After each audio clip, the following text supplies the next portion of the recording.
tous, vous êtes sur Level Up. Aujourd'hui, dans ce nouveau tuto, nous allons apprendre à utiliser les filtres. On va d'abord faire les filtres de base et enfin faire les filtres avancés. C'est quoi filtrer les données? Filtrer les données, c'est juste faire apparaître dans une feuille ou dans une base de données les éléments que nous voulons. Quand on dispose d'une base de données qui est très grande, les filtres s'avèrent très utiles.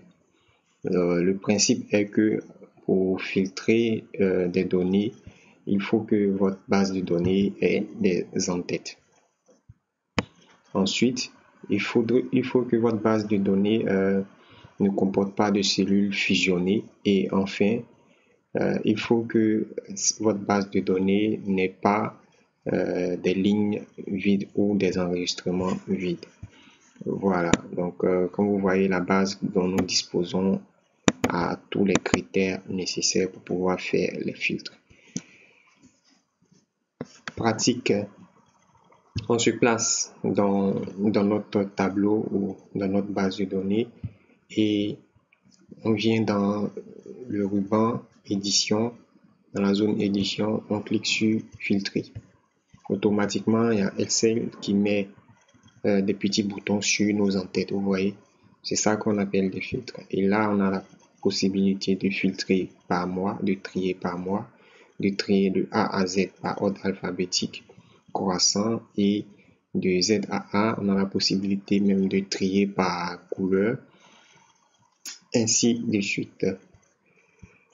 Là, si on prend les ventes, on voit qu'on a la possibilité de faire des tris du plus grand au plus petit, du plus petit au plus grand, etc. Voilà.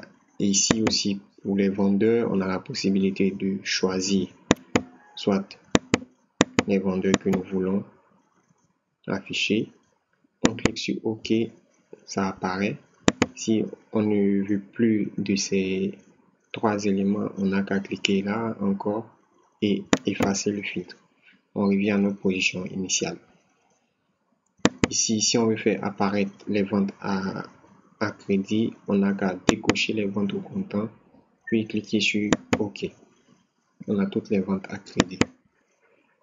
Donc, vous voyez comment cela est très utile. Maintenant, si on veut filtrer les données de vente, donc on va dire qu'on veut les ventes du plus grand au plus petit. Automatiquement, on part de 4 millions à 40 000. Vous voyez, le petit souci, c'est que au niveau des mois, rien n'est ordonné. On a septembre, avril, etc. Donc, comment faire pour ordonner tout cela? On va essayer de voir ce qu'il faut faire. Si on fait de A à Z, ça ne marche pas.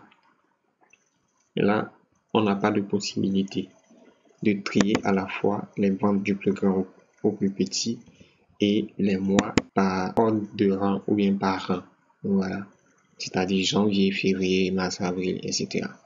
On n'a pas cette possibilité-là. Donc, on va utiliser les filtres avancés pour pouvoir réaliser ce filtre ou bien ce tri. Pour retirer mes filtres, je viens dans trier et filtrer et je mets effacer. Je vais reprendre maintenant. On va devoir trier notre tableau par mois et par vente les plus élevées.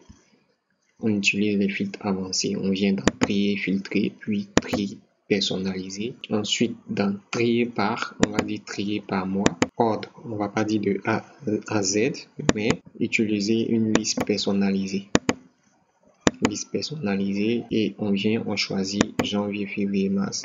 On valide OK. On ajoute notre niveau de tri, notre second niveau qui sera maintenant les ventes à l'agence, valeur.